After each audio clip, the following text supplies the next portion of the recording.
Some speak of only prisoners, while others put the victims first. And now it's like a football match, and we see who will win, the prisoners or the victims. Before I believe anything, I want to see the prisoners coming home. If not, I have no hope. They still have the weapons, and in addition, they ask the impossible, because the law is made to justify, so it must be fully implemented, because otherwise what do we do? Nobody pays for the dead, it's free for them.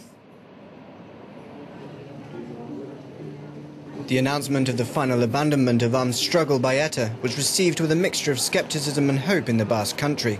For decades, the area has been ruled by fear and mistrust, and after half a century in existence, ETA leaves behind a divided society, condemned to living together in the same towns and villages. After the release on the 20th of October, attention is now focused on the future of ETA prisoners. Their families seek the end of the dispersion law that spreads them in prisons across the country. The victims of ETA require a right to be remembered, with dignity and respect, and that prisoners serve the full terms of their prison sentence. We collected the testimonies of 3 Basque women whose lives have been affected by ETA. Christina's husband was killed by an ETA car bomb in 1996. Moncho Dural was an officer in the Basque police. He was accused of treason by ETA members. Christina was left alone, a widow with 3 children. One night she heard from the kitchen how nationalist protesters were shouting even louder as they passed her house. That night, she decided to move. Despite losing her husband, she decided not to join a society of victims because she believes that all are politicized. What was he like? I don't know. After 15 years of marriage with him, I can say he was intelligent. He was 4 years younger than me. I think what I felt about him is that he was a smart guy. He was a good person. I heard an explosion. I saw a car pass and I thought, that's just like Moncho's. Deep down, I knew it was him. Then I went with my son in my arms to see. I went down the hill and got close to the car. And there he was, eyes closed. I think there was a small drop of blood on his face, but I couldn't look. The other day, just to know, I asked my younger son, who's 17 years old, I asked his opinion on whether they should let the prisoners out. And he said, even those who killed? Yes, I said. He replied, no way. It's clear that if we say, sure, they've killed people, but now that doesn't matter, they can walk free. That's not how we heal wounds. I rely on my ignorance to not see them in the street, because honestly, I don't know what I do. I think I do nothing. I've never been particularly brave, but they will eventually come out. The question is how, and under what conditions they will be released. Reconciliation? What's that? What does it really mean? For me, what's the meaning of the word? It's not clear. Asking us to live together is already enormous. I think it would be sufficient if we could just live together. Arantxa lives in Ranteria, a stronghold of the independentist Basque, where she has always felt supported by her neighbours. Her son was arrested in France in 1999 for belonging to ETA. Convicted of attempted murder against a prison officer, he was transferred to a prison in Seville, 900 kilometers from the Basque country, where he's serving a 20-year sentence.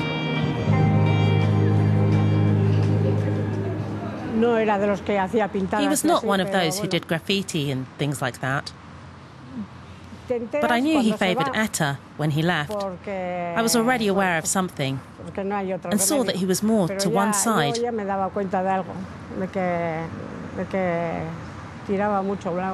The day he left, he told us we couldn't have a small group who give everything and others who don't.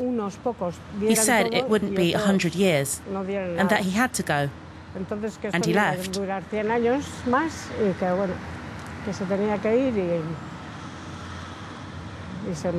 I heard on the radio that they had arrested a young couple.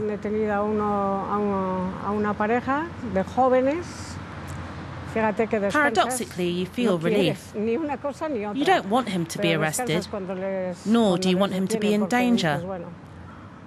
We said, well, we don't want them to be in prison, but we don't want something to happen to them when they are elsewhere, especially because we know they're not doing well and have no place to go for refuge or to sleep.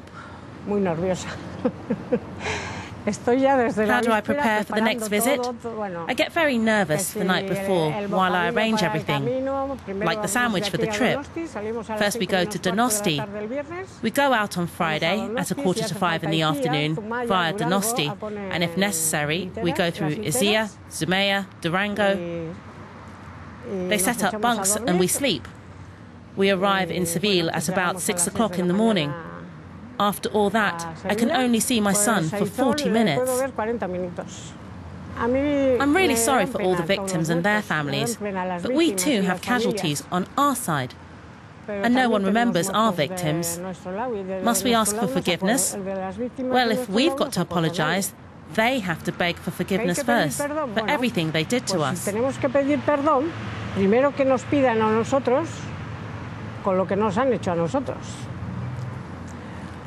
We'll have to live together. Things have happened, but I have nothing against anyone. We'll have to make sure things are done properly, because after years of conflict, we have to make sure things are done the right way.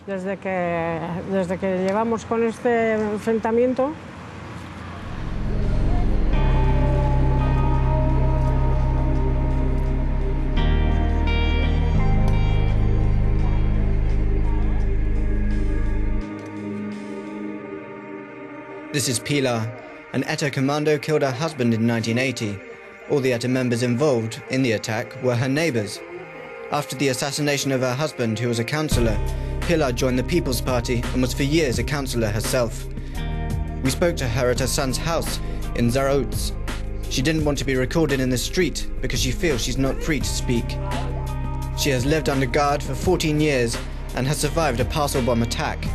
And she saw how one of the assassins of her husband was honoured by the town after he was released from prison. Later, he opened a glassware shop just below her house.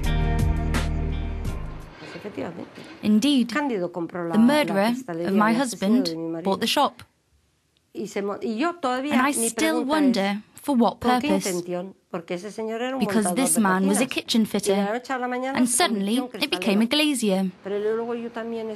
After that, I was rather cautious, because when there are meetings of the trustees to deal with, to look after things like the roof, I never go.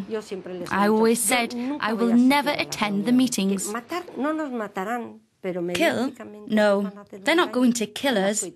But in the media, they will do us much harm. If you see the way they look at me, before they were holding back, but now they do it shamelessly. In fact, they hold all the cards. They're the leaders of the village. They run the town hall. Every year they take money from the town budget and give it to families who want to visit these villains who killed my husband. They'll see their children with our money. And us? We're here. My children are orphans. My grandchildren will never know their grandfather.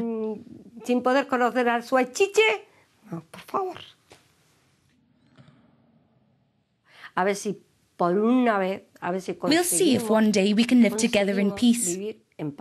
Maybe in a few years we'll see. That's all we want. We want to live in peace. Es lo que todos queremos. Todos queremos vivir en paz.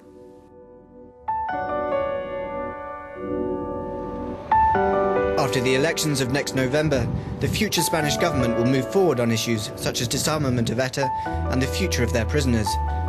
The reconciliation, on the other hand, could take several generations.